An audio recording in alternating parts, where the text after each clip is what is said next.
All right, it's Kyle, and I'm back. And I brought you guys here for two reasons. We're going to talk about this aquarium, and we're going to talk about one special part of this aquarium, this light up here. This tank right here is definitely becoming one of my favorites, but there are some trials and tribulations to it that definitely need to be talked about, and that's what we're going to do today. Now, I really like the height. The height for the aquarium is amazing because it gives you all this room to grow like stem plants, to give you the real nice volume around all of those plants that you're growing.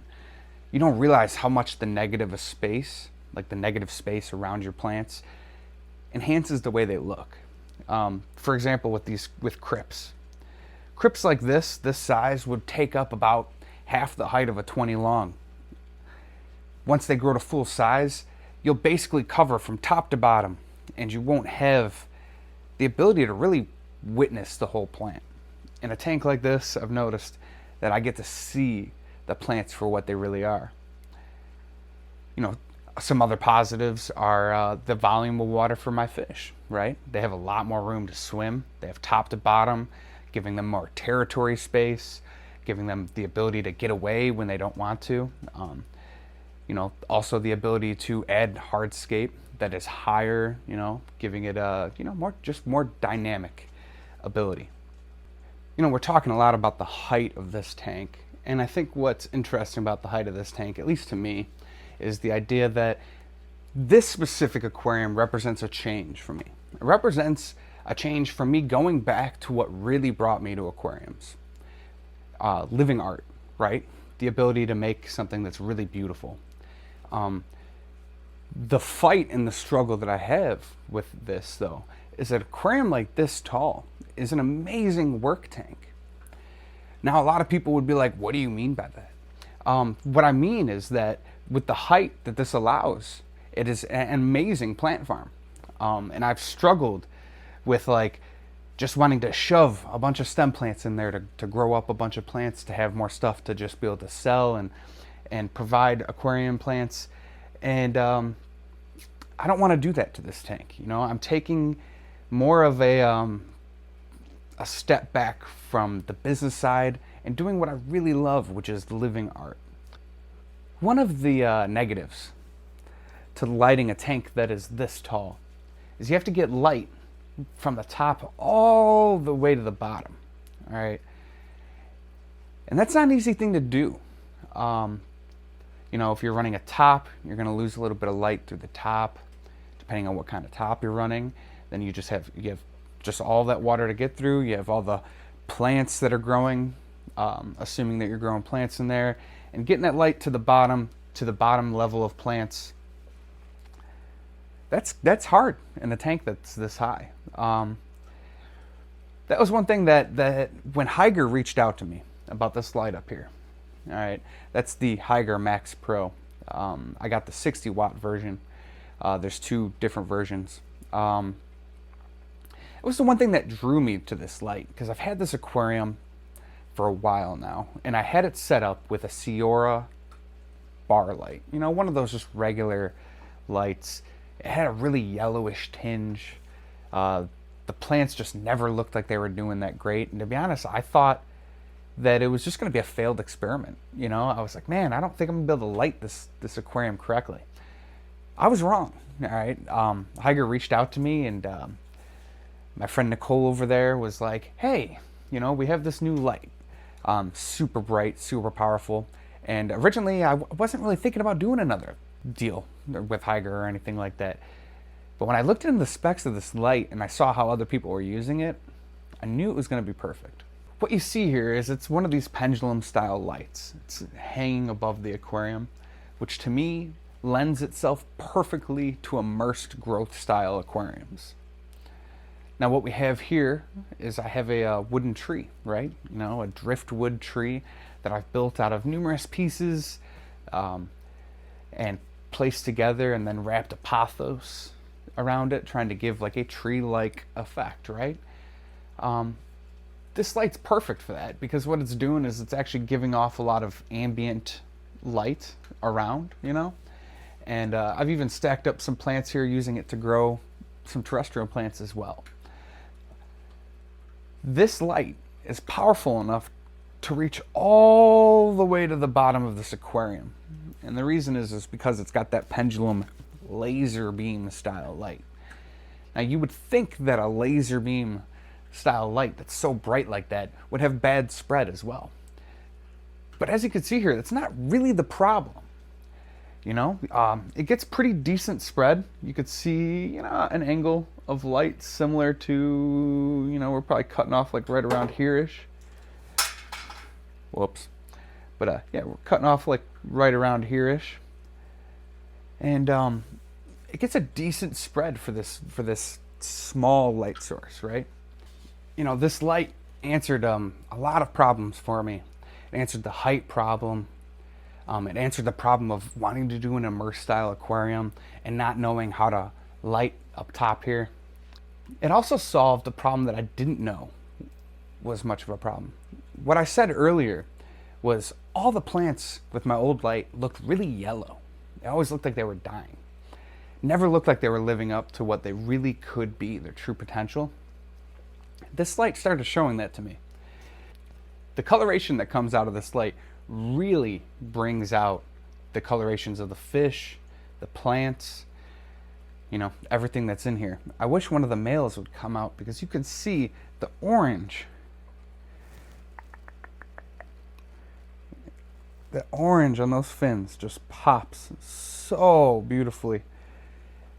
And that's the thing about the tequila split fins. That orange, that's what drew me to them. And they get super dark body when they're getting ready to breed. It's something that's it's understated about cheap lighting. Is you just, yeah, you can get away. You can grow plants. You can get away with it. But do you really want to? When you're sacrificing all of this beauty? This aquarium was one that was actually disappointing to me for a long time. When I first set it up, it just wasn't having that effect that I thought it would. When I got this new light on here, though, it changed my whole views. Jesus, that thing is just meant to be on the ground. So yeah, it just changed my whole view of how I was thinking about this aquarium, the amount of benefit you get from your aquarium lights. Just mind-blowing to me. When you're saving money on cheap aquarium lighting, which this is a more expensive light, if I'm honest. It was about $150. Although, what you can do with this light is way more vast than what you'd be able to do with a cheaper Sierra light, or even one of the just the regular bar lights. This light is very, very unique as far as the use case for it. I think it's really, really suited for deep aquariums, immersed style growth, and that's what ended up working out perfectly for this. And to make a connection to, I guess, a lot of the talk in today's YouTube world about fish keeping is the idea that people are talking about downsizing. They're talking about making their aquariums more efficient and really focusing on what you think is important in your aquarium hobby. If you've watched it, Jorge from Mexicali Fish Keeping just put out a video talking about why. Why do we do the things we do? Why do you have an aquarium? What is the reason behind starting an aquarium? And I think that this right here is really, really indicative of that whole situation. Like I said, this showcased a turn in the hobby for me. Away from just work tanks and boring stuff to look at, to the living art that brought me here in the first place. I think this aquarium, it also started a love of terrestrial plants that I had no idea was going to become as big as it is. Okay, so we talked about some of the positives of this aquarium light for this tank here. Does the height, does the coloration amazing. There are some negatives about it. Negatives being, one is if you don't have a rimless aquarium, when you put this on, this bracket may not span the gap. And what I had to do is I actually had to crack off a little bit of my my ledge that the lid sits on to be able to get this to fit on here. In my personal case, I believe it was worth it. Wouldn't necessarily tell someone else to do that, but that's what I did to make it fit. But yeah, technically this is a bracket for a rimless aquarium. So there is that.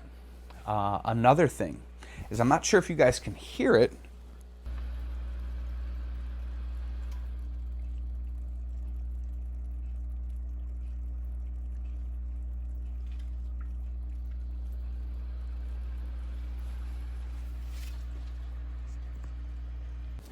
But there's a cooling fan in here. It's about as loud as a PlayStation or an Xbox, you know, a gaming system when they turn on.